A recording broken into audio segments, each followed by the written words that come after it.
Little politics for you now. Campaign cash is piling up for President Biden, who expanded his fundraising advantage over Donald Trump in February, as the former president faces mounting legal fees. The president reported taking in more than $21 million last month. But if you add in money from the Democratic National Committee and other groups, the total jumps to $53 million. He ended the month with $71 million on hand.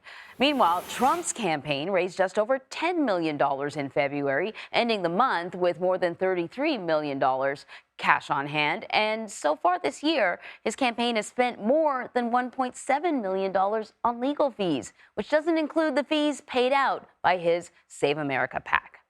And he could spend even more in the coming days. Trump is facing a Monday deadline to post his $464 million bond in his New York civil fraud case. And if the former president doesn't have the cash by then, the attorney general says the state is prepared to seize his assets. Campaign reporter Katrina Kaufman is joining us now to discuss. So he tried to get the money, but he wasn't able to find any. I think they tried like 30 different organizations. So then what does the process look like if they move forward with attempting to seize his properties? That is something that I've been looking into, and there are a lot of options here. The Attorney General, Letitia can freeze Trump's bank account. She can have a marshal put a levy on the bank account. She can get liens against his real estate property. She can even collect on his rents. I mean, this will all start really with a long legal process. First, she has to file with the court. She can also go after Trump's personal assets, and this isn't just in New York. She can file in the other 49 states because under the Constitution, they have to give full faith and credit to a judgment from another state.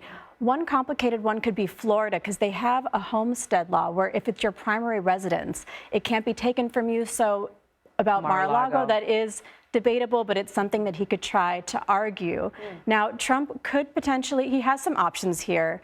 He could try to file for bankruptcy. I think he is very loath to do that. That would really undermine his image as a successful businessman. I think that is his last resort. It's possible maybe he could find multiple companies to support this bond. They mentioned they'd gone to about 30 so far, but said that they couldn't individually support the bond.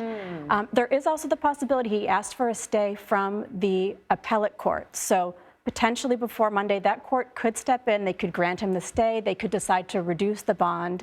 He had asked for $100 million instead. So there are some options on the table before Monday. All right. Let me ask you about the other case that we kind of had an update on. This is the election interference case in Georgia. A judge allowed Trump to appeal a ruling declining to disqualify Fulton County District Attorney Fani Willis. Everyone knows, they tried to argue that there was a conflict of interest with Fani Willis having a relationship with one of the top prosecutors on the case. The judge said that didn't happen, but either Fani Willis needs to go or this prosecutor needs to go. Yes. The prosecutor is going, but now Trump's attorneys are appealing that decision.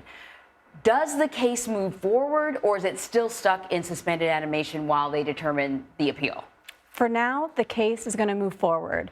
Judge McAfee has said that they can still deal with pretrial motions while this appeal proceeds, and it's really going to be up to the Georgia Court of Appeals whether they want to take up this case. They have 45 days. They could choose to put a stay on the case if they want to take it up, so that could pause things. But as of now, that case is going to continue to move forward. Okay, Katrina, thank you very much. Thanks.